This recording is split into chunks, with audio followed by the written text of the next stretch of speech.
your host, Dr. D. I am so excited that you all decided to make your reservation. And guess what? It is now confirmed. The Guest Room is a platform where our viewers are able to connect with people who are shaping the world. And we will have meaningful, engaging, and sometimes entertaining conversations.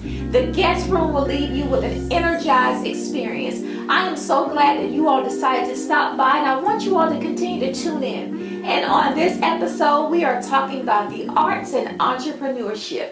And none other than our guest here, Wayne Williams, who I have been knowing for a while. He's going to give us a great exploration of his life, his journey, and his entrepreneurship and the arts, music, I'll say entertainment. So here we go. Welcome to the Guest Room. Hey Wayne, how you doing? I am wonderful. Thank you for having me on this beautiful show, The Guest Room. The Guest Room. All right. Wayne. How long has it been, man? How long have I been trying to do this? 2 centuries. See? All right, so Wayne, and let me just give y'all a caveat. We've been knowing each other since 2009. 2009. Yes. Can you all believe that? 2009 is when I met this dude, right? And let me just give you a backdrop before we even get started. He believed in me. He believed in me. He was the one who really got my my literature going for my ministry. He did my graphics. He did everything. And we have had some arguments. We have had some disagreements. But guess what? He has always believed in me, given me the faith and encouragement to push on to this point. So I am so excited to have you here. Thank you again. Thank you for having me. So I gave them a mini introduction, but I want you to tell our guests, tell us a little bit about yourself. Of course, I'm Wayne Williams, and this is the cool thing about it, right? I'm not from Georgia. Wow. I'm originally from South Carolina. Wow. I moved here in '95. Okay. I'm an artist, I wouldn't say from birth, but I've known I had that gift since age 5. Okay. And I've been in many contests, done many things where I've achieved in the art arena, in the fine art arena well. And 95 was when I moved to Georgia to pursue the degree in the arts arena. So from there, I've gained a lot of knowledge, a lot of networking, which increased my network, worth, as you say. And then graduating 2000, I ended up working for various people, various magazines and companies in the city, a lot of design firms in the city. I've ended up doing that. And then was that 19? Nope, it was 2001. Wow. 2001, the idea to start a production company in the magazine was started in 2001. So at first we were doing marketing and graphic design, just like what I did for you. Right. The entire setup of a person's company, we were doing that. And then it just came to me in my meditative moments, it was like, man, you're helping them get to stage 1. But after you create a design for them, a lot of business owners don't know where to go after that. I can create your logo, I can create flyers, but who's doing distribution? How is it getting out there? Who's still knowing about you? Because when a person starts a business, they only know about the product that they're selling, right? Right. But they don't know how to push their product. And it's my job, right, to get you out to the masses and to get you to think mentally, right? Just like Coca-Cola, Chick-fil-A, Pepsi, and even the United States Army. These companies, these brands, for years, they have always heavily promoted their product. Coke, it went from different styles of Coke bottles to cans to the Coke Bears. Okay, Chick-fil-A, the cows eat more chicken. Right. Army, you see that gold and black logo everywhere. Right? Pepsi, Michael Jackson. Yeah. Pepsi commercial. So when you see this, you think that you have to, market yourself just like them. You have to promote yourself just like them. So we were doing that, and then the concept came to me to do a publication. Wow. Now you got to tell us about this. So you talked about how he's from South Carolina, and then how you came to Georgia, how you graduated from college, and then how you worked for a couple of companies. So that's been your journey. And you've seen so many different variations of your field, And then after you walked us through that, you're about to get into the business. So I want you to first of all tell our guests, what's the name of your business? The name of my business is Aspie Magazine. How did that come about? How did that name come? I've always wanted to know, how did that name come about? How did Aspie come about? Okay, so I'm sitting here, and I had to be, I think 4 in the morning. Okay. 4 in the morning, I had a spiritual moment, because I couldn't come up with a name. All I knew was that I wanted to do a magazine to promote the companies, right? And in the midst of promoting the companies, it was like, oh man, you can't just promote the companies. You got to have subjects in there. And then, it just came to me, aspirations. Aspirations inspire. Motivation, the push. So, that's a thing that I ask every company that I deal with, every client that I deal with. What inspire you? Who inspire you? What are your aspirations? Aspie Magazine, aspirations to experience good things. All right. You Go know. hear that? Say that again for the guests. Aspirations to experience good things. Wow. That's what Aspie Magazine means. Okay. And in that, we want to push culture. So I was like, all right, let's push culture and business. What is your company? Your company is like an everyday resource to everybody. So it's like, man, that's lifestyle. Yeah. So areas of lifestyle, what you like, what everybody like, so it's noted as a lifestyle publication. Okay. Right? And in this publication, number 1, business, entertainment, fashion, travel, food and wine. Okay, so when I get into food and wine, I just had to put that little perk in there because I'm a fan of wine. And for those religious people, Jesus made water into wine at the wedding. Right. So not drunk with the wine. Not drunk of the wine, but very. So I added that in with the food area, and all of these areas within are what we deal with in life.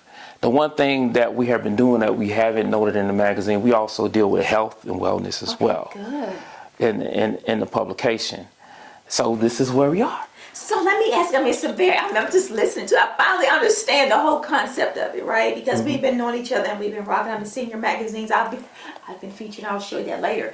But how do you tap into those different markets to be able to gain a net worth, as well as give the exposure to your business, but at the same time give the exposure to their business? How are you able to do that? Explain to us how you're able to tap into that. Well, number 1, as far as the markets are concerned, I go into that area to, offer to do an interview. Okay.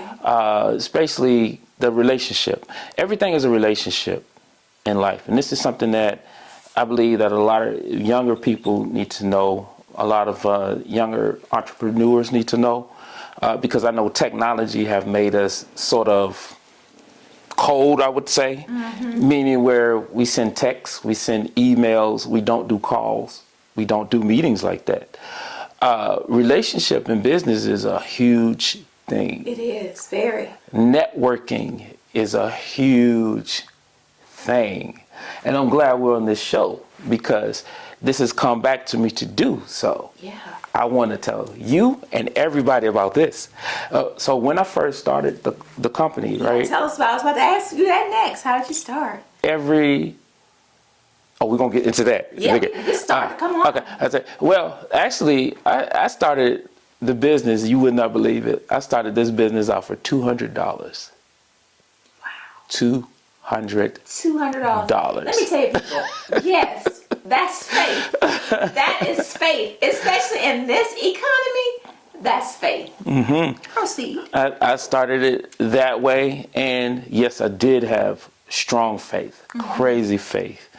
And what I did, how I built the network, I used faith, and I talked to local business owners. And I met this young lady. She was on the Boulevard Edgewood area, and I talked to her about doing networking events. Okay. Because I believe in connecting people. Right. You know, so every third Thursday of the month, when I first started the company, we did networking events. Okay. In that event, where the young lady let me use her establishment, which was a really nice coffee shop. Okay.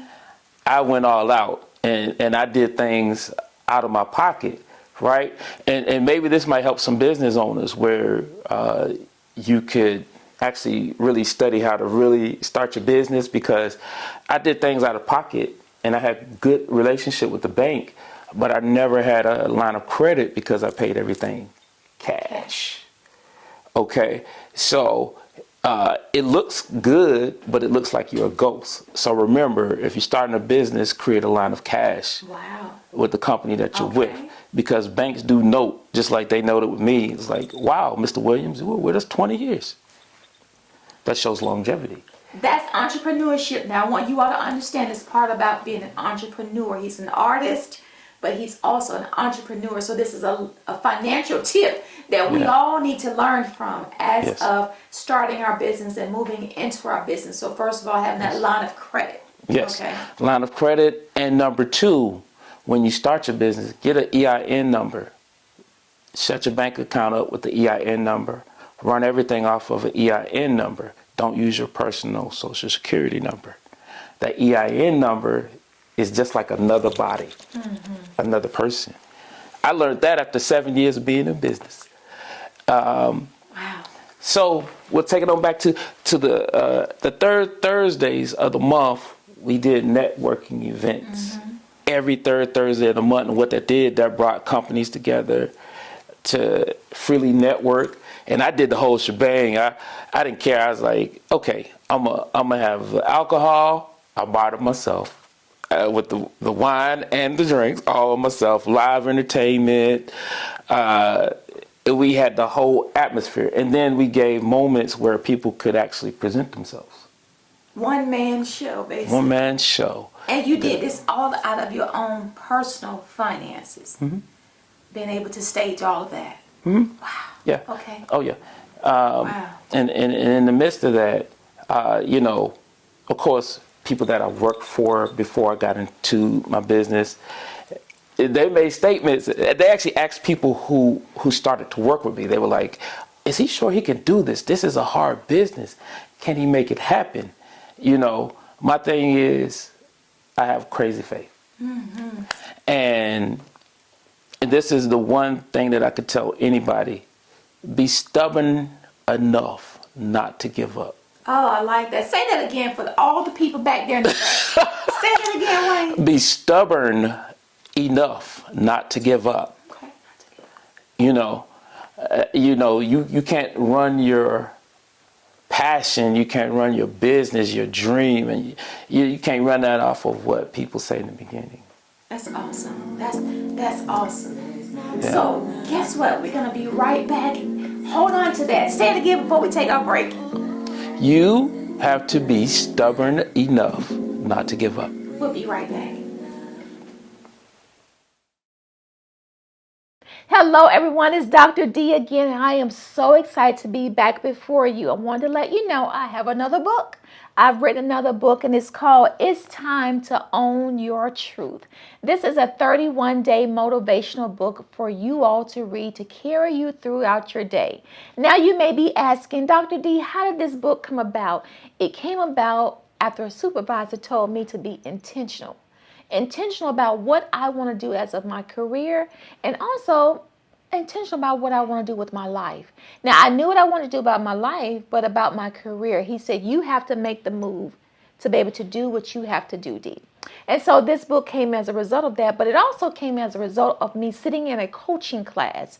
I was in a training class, and so therefore the title came to me. It's time to own your truth as of your calling, your purpose, Dee, and what's driving you to do what you do best. And so here it is. It came about in a 31-day motivational book of 31 chapters for each day of the week for you to be able to engross and get in deep detail with who you are. So again, purchase this book. It's time to own your truth, and you can purchase this book on Amazon.com. I look forward to you all supporting and purchasing. And again, Amazon.com. It's time to own your truth. Talk soon. Welcome back to the guest room. And again, we have our guest here, Wayne, who is telling us and dropping so many good nuggets about being an entrepreneur. He left us with a nugget that still sticks with me. Say it again, Wayne. Be stubborn enough not to give up. That is awesome, because when it gets tough, it gets tough. Life throws all type of obstacles. But when you're in a business, when you're starting your business, when you're starting whatever you're trying to do, whether it's going back to school, whether it's doing a new career change, whatever it may be, don't give up. I know you're probably saying, Dee, that's easier said than done. But seriously, don't give up. It's right there. Just don't give up. So now we're going to talk about it. He talked about his business. He talked about Aspie Magazine. And we learned a little bit about that. But I wanted to highlight his magazine. And he has his features here. And I'm going to show you. This is just a little bit of it. But he has his features here. These are all his magazines. As you can see, he has them online too. But these are some of the prints that he has. And guess what? He has me. Come on. In there too, right? That's me. That's me right there. So that's when I make the hair. But that's me. But at the same time, what I love about Wayne's spirit, it doesn't take anything away from him. And like I said, he and I have been rocking for so long, but it takes nothing away from him. And he's even given me the same advice that he's given to all of our guests here. He's given me the same advice. You can't give up. I want to give up. Didn't know the direction I wanted to take this in. I've been trying to do this forever, and to finally have it to this point. And he and I had conversations right before we started here on set, how you just have to persevere. And that's been the word for today, persevere. And so now we've looked at Aspie Magazine, and now we're going to talk about something else. I heard that you are a musician. Oh, yes. Tell us about that. Tell us about being a musician and what. How did you pivot into that, or are you still culminating that with the magazine?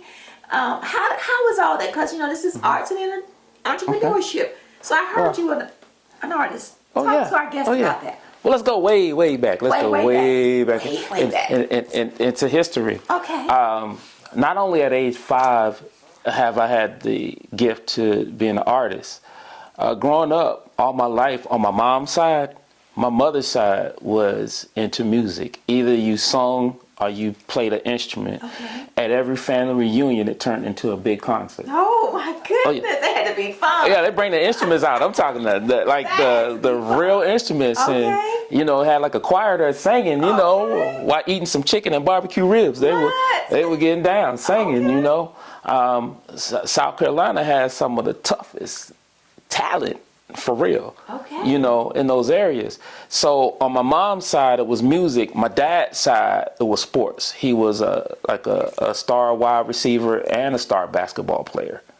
Back in 1969, 70, he was like the man. Okay. But on my mom's side, we always concentrated in music. So I play actually 3 instruments. I play trombone, piano, and drums.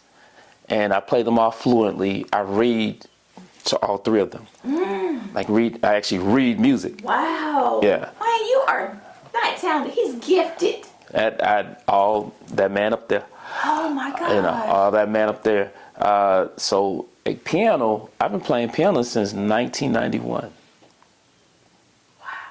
And when I've gotten to Georgia, let me just stop it. Was it a learn, or were you taught piano? Were you just as we say in the church, did you play it by ear? You know, Actually, both. both. Okay. Both. All right, dual. Okay. Both. Yeah, dual, both. And you know, I don't know how far we can go on this show, but like my grandma was very spiritual. Okay. And when I told her one day, I said, Grandma, I want to play the piano. And she said, I'm going to pray for you. And she prayed for me. And it's like the gift came, and then we took lessons. Wow. And it happened from there. It happened from there with the lessons, you know. So like a lot that's going on in my life, I actually give it and honor it to my grandma. She was very instrumental, you know, instrumental in her prayers. Right. You know, the fervent prayers of the righteous availeth much. Okay. Yeah, she was very instrumental in that. Okay. And so coming on up until where we came to Georgia, to Atlanta. Georgia. Yes, I met all the Georgia boys, and I began playing in 1998. Wow. I began playing music. I was the youngest guy in bands with a lot of older guys. Okay. Who they taught me the discipline of playing, because these cats really played with people like Johnny Taylor, the Ohio players. They played overseas in Japan. Like a lot of the musicians were seasoned that I played with, so they really taught me how to play an Earth, Wind, and Fire song for real. You know, so from there it's like my musical ability has grown. I've ended up playing in an arena they call corporate. Okay. The corporate arena, a lot of people shy from it because, you know, you have to learn everything. You don't only play R&B and funk. You playing some Frank Sinatra. Wow. You playing some Etta James. You know, you playing some Nat King Cole. And then you coming right back around and playing some Michael Jackson on into Earth, Wind, and Fire. So you got different genres you dealing with. Different genres. Oh my gosh, Yeah. And the reason why I got in the industry, because I wanted to broaden my horizon. I can get on a country music set as well as go play with the Tams right now. Okay. Yeah, it's like I know all of their music. You know, even to a gospel artist, I can go play for any gospel artist out there. You know, because of that mechanism of being in that arena. And from there, this is where the entrepreneur starts back again. Okay, come on with it. This is what it's about today. Started my own band. Okay, what's the name of the band?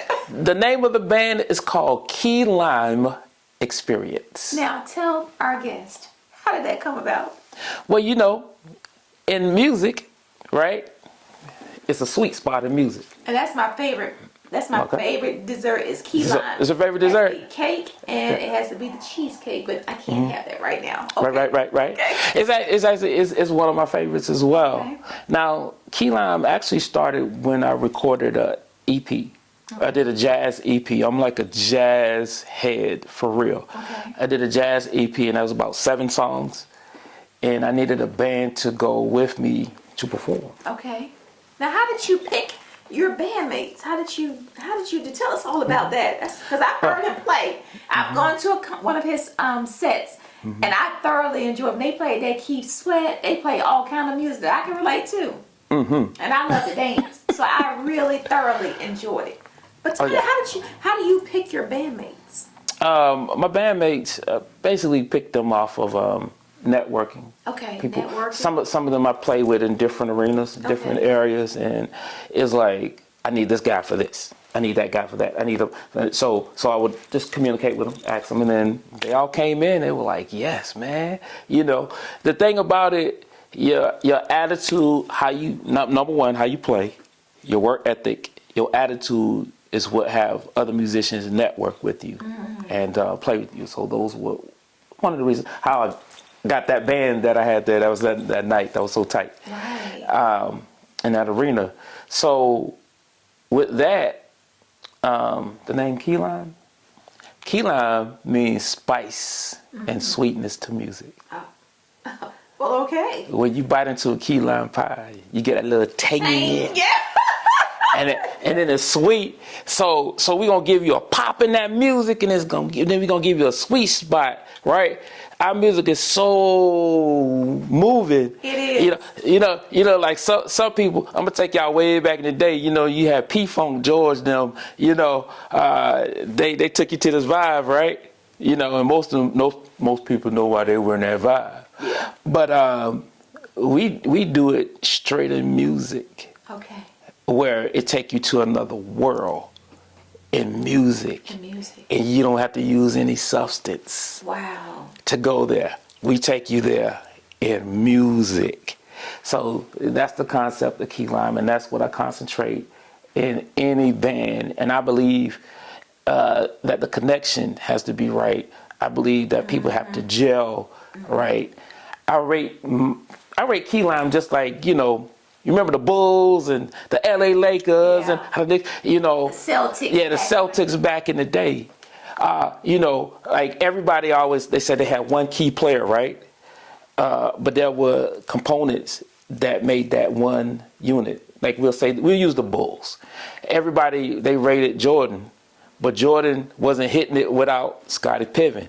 Scottie Pippen wasn't hitting it without Dennis Rodman. Whatever he said in them people's ear, he took them off their game, versus, with the other people on the team. So it takes a whole team, and that's how we rate that with the band. So yeah, that's what I do. Yeah. Can you all believe this has been so fascinating, this whole set here, talking to Wayne about his business and entrepreneurship and the arts, and I'm just so excited to hear about what he's doing. I mean, I never knew this part of him. I just knew the graphics, because I used to bug him on that. And so here it is, we are at this point, but I wanted to do something. I showed you his books, but I wanted you to highlight your picture really quick. I had him bring this. I want him to talk about this really quick before my producer cuts us off. Okay. Our painting here. All right. This painting, of course, you guys know from beginning I'm an artist, right? All right. So this painting was actually inspired by Cicely Tyson. When Cicely passed away, I was inspired to do this. This is called Our Angel. Okay. I was inspired to do this piece, which it represents the soul of a woman, the trueness and the realness of a woman. And the cool thing about this painting, Dee didn't show y'all, but I actually put this painting in her layout. Yeah. The trueness and the soul of a woman. That's what some of the things that I've done, in the magazine is promoted. So what I'm doing now, what I've done, I've gone technical, with the graphics. I've gone publishing with the magazine. You heard the music, but at my age, I said I need to go back to what I'm known for, who I am, my passion, what brings me peace. That's art, and this is it. This is amazing here, and that seems like that's your core philosophy, is going back to the basics, and it all entwines, because you have the arts, and then you have the music, and you have the entrepreneurship, and I see that the arts are now picking up again, because they tried to take it out of the schools, and now it's coming back into the schools, and now we're having and now it's springtime, it's summertime, so festivals are taking place here in the A. Check us out at Pete My Fart, no plug, but check us out there, and I'm sure he'll be there as well. So I just wanted, Wayne, I'm so happy for you, to know that you have your magazine still going, to know that I was featured. I've been featured in 2 of them, when he first started the magazine, and even to this day now. I've been so excited. He works with so many different photographers. I've worked with his photographers in Essence, as well as my producer back there too. And so it's just really good to see how the networking in which he spoke about is really taking place. So I wanted to just bring Wayne onto the show, highlight what he does, and as for you entrepreneurs, you heard him. You heard him, what it takes to be an entrepreneur, the business aspects of being an entrepreneur, and to always tap into what you believe in and going back to what you've always believed in. I am so excited to have Wayne. Thank you, Wayne, for coming. I really appreciate it. Thank you for having me. It means a whole lot to me that you're here. Real talk, straight 100. So again, this is the guest room of Dr. D. I am so excited that you all decided to tune in. Hey, check us out in future episodes. But hey, before you leave, you to do three things. I need you to like this, I need you to share this, and I need you, most importantly, to subscribe. Again, this is the Guest Room with Dr. D, and I look forward to seeing you on the next episode. Bye. Hello, everyone. It's Dr. D again, and I want to just come in and tell you this really quick. Did you know that I am an author? Yes, I am. I'm an author of 2 books, Cage in a Cubicle, Spiritual Lessons, and It's Time to Own Your Truth. But our first book here, Cage in a Cubicle, Spiritual Lessons, came as a result of me working in corporate America. And with that being said, it also came as of me writing in my journal as well as my dissertation. And I couldn't believe it that I was actually living what I was writing, in a sense, in my dissertation, that is. And so here it is, it's coming now to fruition as of now writing a book. Who would have ever thought that I would be writing a book about my experiences in a cage cubicle? And every now and then, I thought the cage cubicle was there to hurt me, but in essence, it was there to protect me, and it gave me some life lessons as spiritual lessons as well. And so I want you all to be able to tune into this book. Read this book. It's really good because it can help you on so many different levels. How you can purchase this book is go to Amazon.com. The book is sold there. Hey, just help a sister out, and I look forward to being able to answer any questions you may have. Just drop me a note in the chat, and I look forward to connecting with you. Talk soon.